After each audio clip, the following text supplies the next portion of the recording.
What's up, world? It's your boy Tommy Mal. And in lieu of this craziness, I did put up a video, but for some reason, once again, it didn't upload. YouTube, you suck.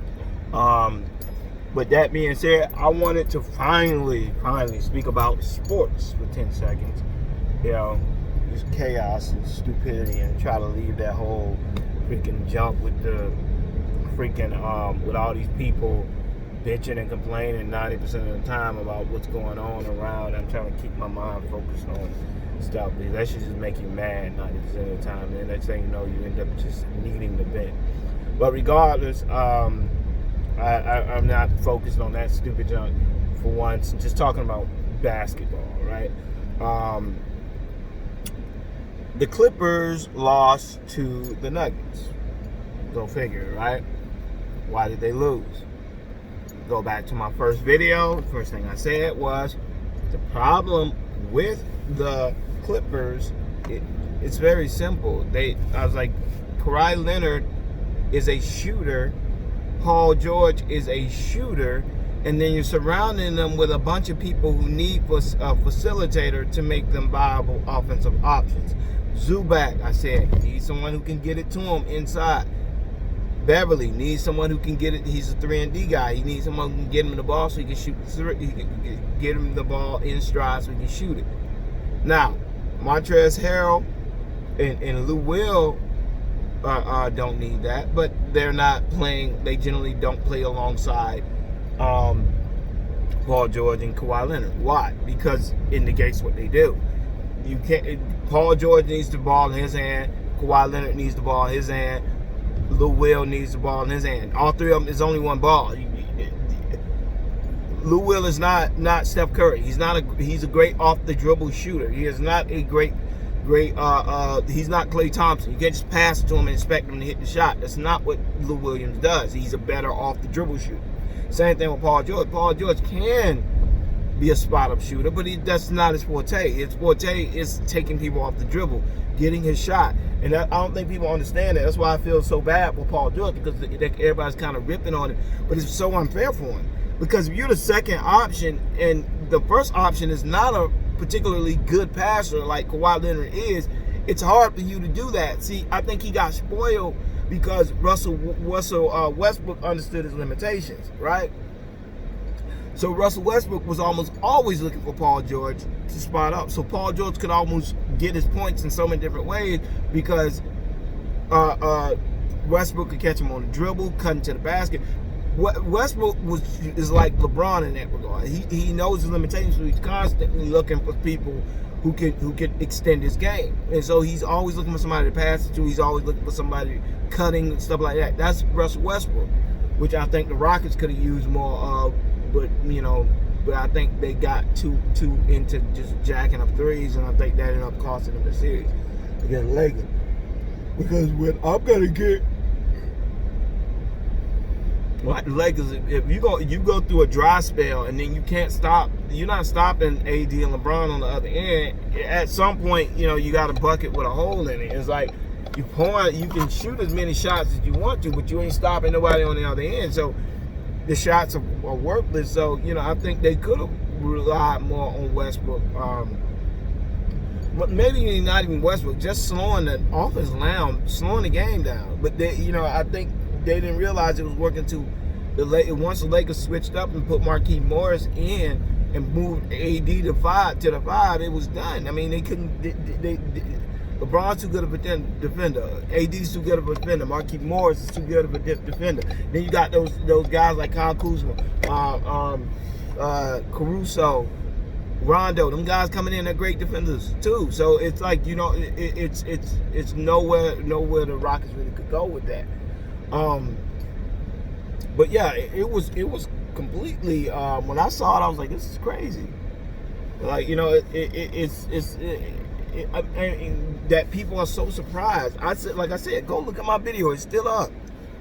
I said, Paul George, this is not a second guess. This is not something that I said after the fact. I said this when they got traded. I said, I don't know why people are so happy about this thing. And everybody's like, well, when all the whole team plays together, they're like 12-1. I'm like, yeah, but who did they play? because majority of times they played bad opponents when they blew them out. You can go look at the scores of when those five were together. So don't give me no, oh, they played, when they all played together, they're a better team. No, they're not. They just played, they happen to play a lot. I mean, all the teams they played when they were together were not good teams. And yes, they can muster it together when they're playing the Lakers or something like that, but they nearly lost all those games too. So if you look at that like, okay, so how good are the Clippers really? They never really shown themselves to be this great team. Kawhi Leonard would be on and he would save them. But if they playing good teams, they always lost. Every time it got down to it where they had to play a good team, they lost. It was like okay, so they're losing because, as I said before, Gallinari was the glue that made the Clippers what they were. Gallinari is a person who is a great queen player. He's a facilitator. Get the ball to a lot of different people. And he can still get his own shot while still keeping everybody involved. That's why the Oklahoma City Thunder would work so well with him and Chris Paul, because he doesn't need the ball, but when he has the ball, he's very good with it. He can create a shot, or he can create shots for other people. Paul George is not great at creating shots for other people because he's not a slasher. He's not good at sucking the defense in and finding an open man. Neither is Kawhi. Kawhi is a mid-range jump shooter, meaning he does not really need to get to condense the defense to be effective. He just needs to get one-on-one. So a lot of times he just calls for a pick and tries to get that ISO with one player and try and get him to get down to a spot, and then he either turns around and shoot it or he steps into a mid-range shot. He's not really good at taking people off the dribble and finishing at the rim. He doesn't play above the rim like LeBron James does. So he's not really as quick as LeBron. So he's not quick enough to just run around people and suck defense for people have to come in. He's good at powering into people, like he's good with LeBron in that regard and able to use his body to shield people off and still get to the cup. But he's not. That's generally because the man stays in front of him. A lot of times he just kind of bullies him out of the way. But when that doesn't cause a second player to have to come down generally. LeBron is good at that because LeBron's fast and he's powerful. So he'll come into someone else's space almost to the point that they have to scoot over. And when they scoot over, he'll shoot the ball or he'll shoot it here. And not to mention, LeBron has crazy court vision. He knows where everybody is or where they should be. As soon as he comes down, he already is making a decision where he's going to go if this one does this and this one does that.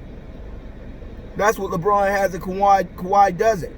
Kawhi goes down and he literally has no idea where he's going to go with the ball. He's generally looking for his shot. And then when his shot gets stuffed or he can't get his shot off, then he starts looking for people to pass it to. And that's not fair for Paul George. Because Paul George is not a lot of times, it's not like he has a full shot clock to try to make a decision on what he's going to do. So when he gets the ball, he generally has to do that. And not to mention, he's generally guarding the top player on defense. Because Kawhi is kept, he's a better defender than Kawhi Leonard is. So they generally put him on the top defender. So it kind of gasses him out. And then you got to go back on the offense. And then everybody just starts crushing on him. But that was on him. He was in a good spot in Oklahoma City. I think they just needed a couple pieces. You know what I mean? And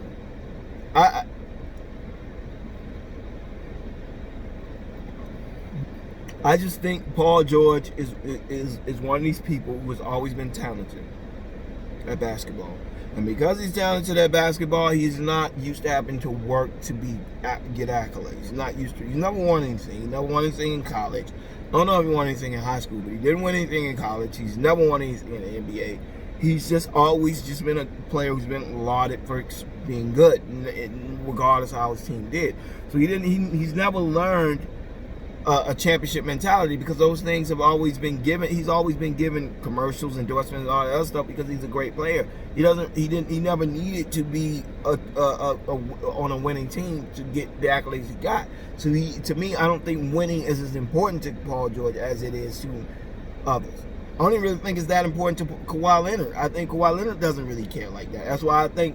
That's why he goes throughout the regular season and it does not matter. He'll just miss games because he just doesn't feel like playing. I think that's a problem with Kawhi. I think Kawhi needs to understand that you were blessed to be on that Spurs team. You were blessed to be on the Toronto Raptors. That wasn't just you. That was them, and they played well, and the Raptors played well, and were a shot away from going back to the West, at least the Eastern Conference Finals, which they had a good chance of going to the finals, because I feel like they were a better matchup for Miami than Boston is. Boston's very isocentric. When you as team oriented as it is, it's almost like your turn, my turn, and to me that never works. You can't have a bunch of ISO players. That's the same thing I was saying with the Clippers. You can't have a bunch of ISO players on the floor. They're not spot-up shooters. They're all just kind of waiting until they get their hands on the ball. They're used to getting the ball and getting to. They're very versatile players.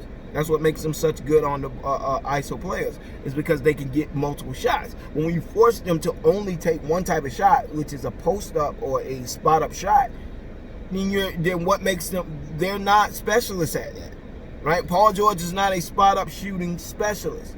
He's a person who can get his shot in a lot of different ways if you give him 24 seconds, a 24-second shot clock. But if you give him an 8-second shot clock, a 10-second shot clock, a 16-second shot clock, he's not going to be able to do. He's not going to be the same player he is when he's the number one option. It's just not going to happen. That's why Kawhi looks so much more dominant than him, because Kawhi gets to get the ball at the top of the 24 seconds. He has all the time in the world to try to get to his spot.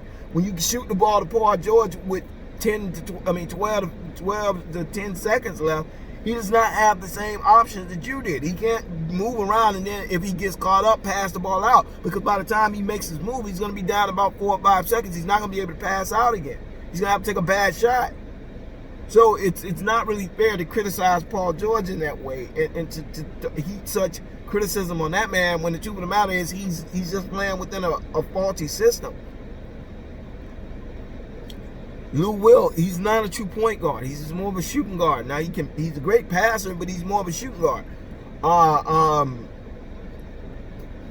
Leonard is horrible. He's not a point forward at all.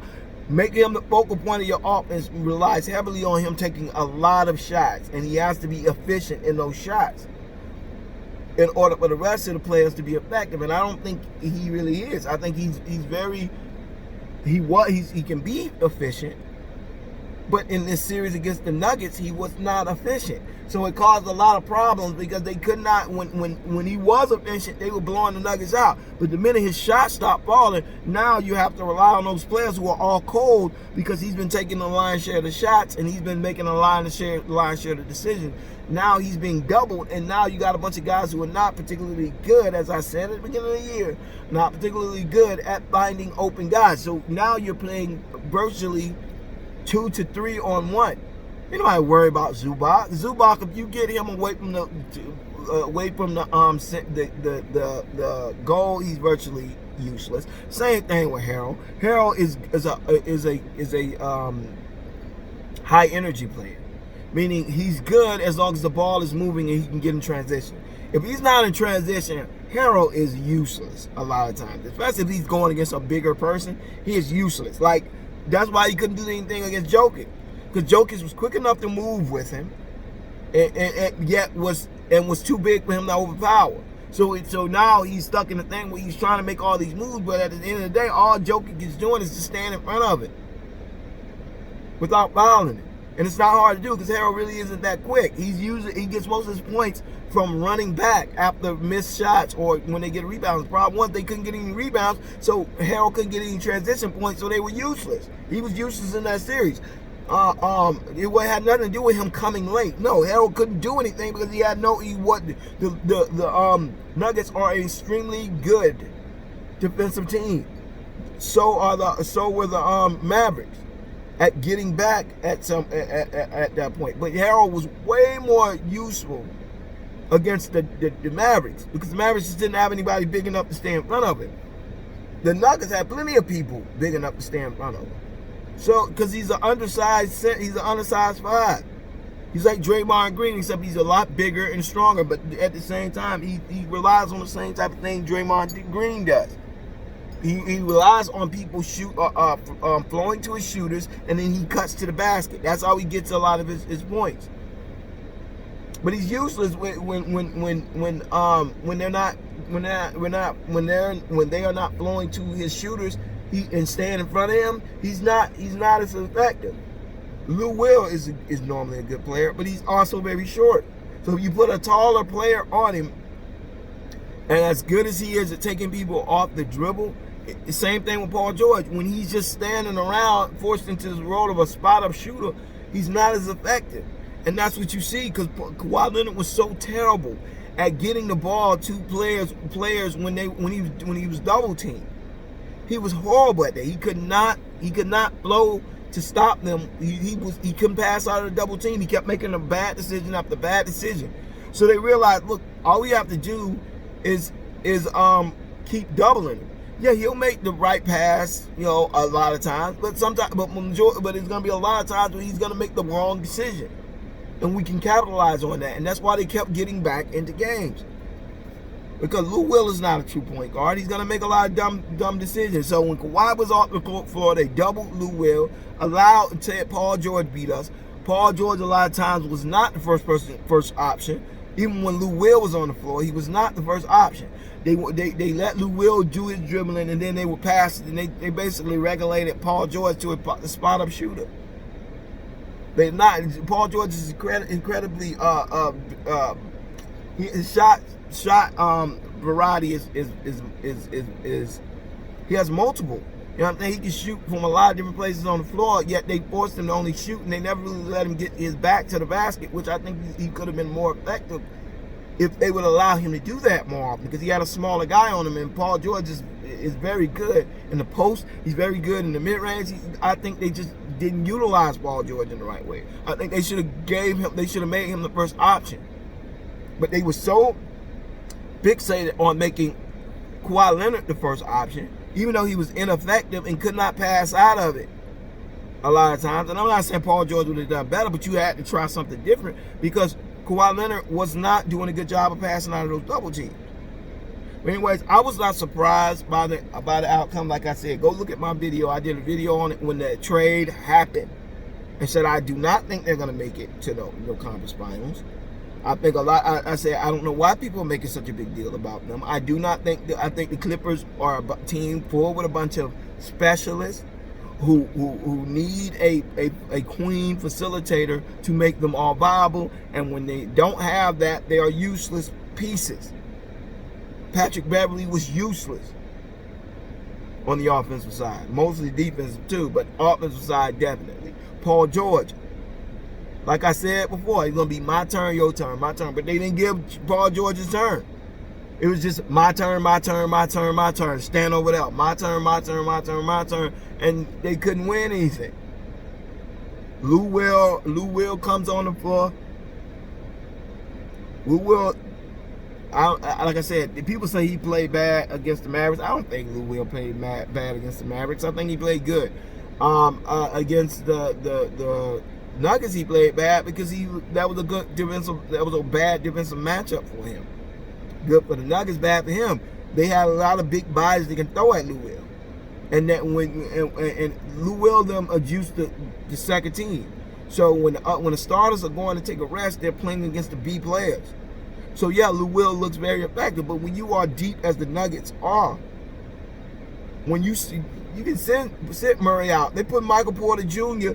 and I can't remember his name, but the other guy in.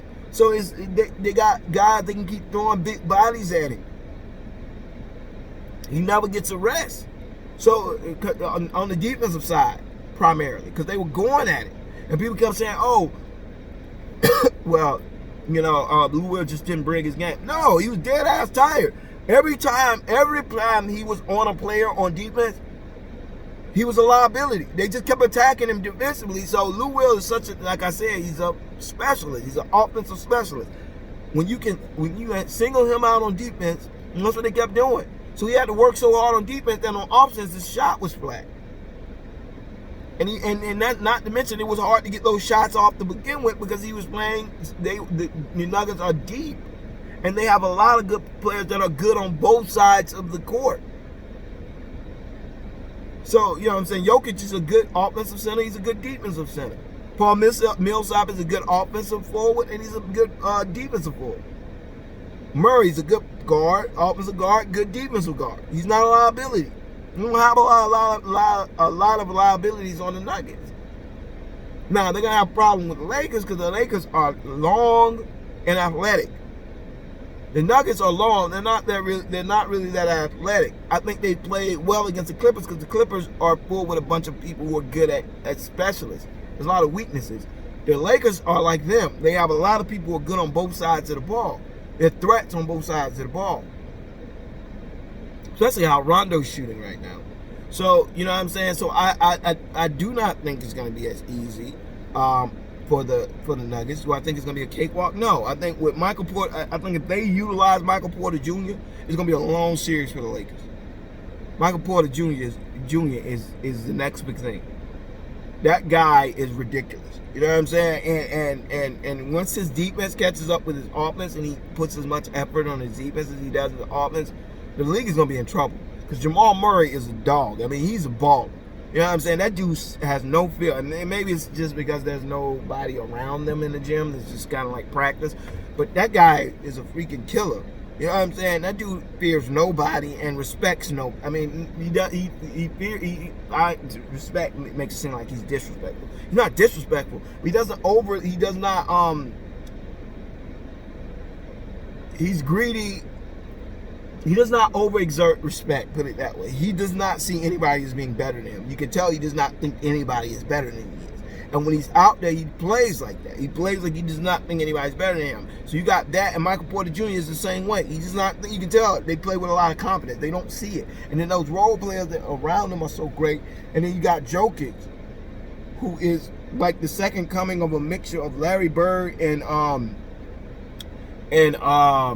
he's like a mixture between Larry Bird and Kevin McHale. Like if they were one player. In the post, he's like Kevin McHale. But when you get him front facing, he's like Larry Bird in a lot of ways. Now he's not Larry Bird. Don't get it wrong. I mean, Larry Bird is Larry Bird. It's hard to meet those expectations, but he's good. You know what I'm saying?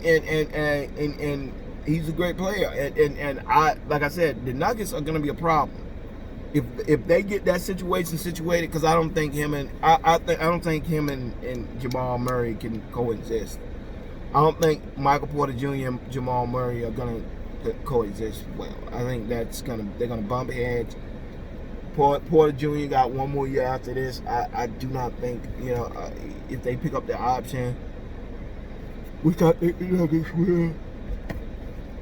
But I think there's dissension between those two. I think there's a divide. I think Murray thinks he's the top dog and Porter Jr. is there. Now, it could turn into a Michael Pippen, Scottie Jordan type of situation, but I don't think really either one of them are Jordans. I think both of them are and I don't think either one of those are Pippins. I don't think they're either one. I think both of them are somewhere between like a freaking Stephon Marbury and maybe like a Stephon Marbury / Tracy McGrady dynamic. I think they're like right in there.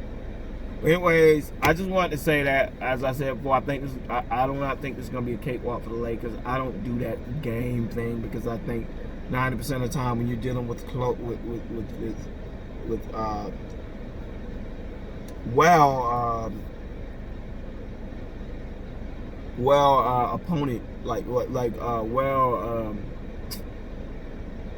you have two teams that are so closely evaluated in talent. I mean, it's kind of hard to make a game prediction. I think that's just complete luck, because most games are going to come down to one possession here or there, one mistake here or there. I mean, and like, you know what I'm saying? It's like the Raptors and the Lakers. Like, people act like the Lakers swept the Raptors, but yeah, most of those games came down to one possession. They weren't. It was like a bad decision here, a bad decision there. It's not like it's just LeBron James is a really good decision maker. That's why I believe the Lakers will win. But it's not like either one of those games could have went the Raptors' way. So I think the whole same thing with the Lakers. I mean, the Cavs and the Warriors. The Warriors swept the Cavs, but by the same token, a lot of those games came down to 6 or 7 point possessions with like 3 or 4 minutes left. So it wasn't like they were ever blown off the floor. Anyways, I say that to give you guys my perspective. It's good to talk about something other than freaking race relations and COVID-19 and all that other crap. But yeah, please comment. Let me know what you think. Thumbs it up if you like it. Subscribe if you're not subscribed. All right, y'all. Peace.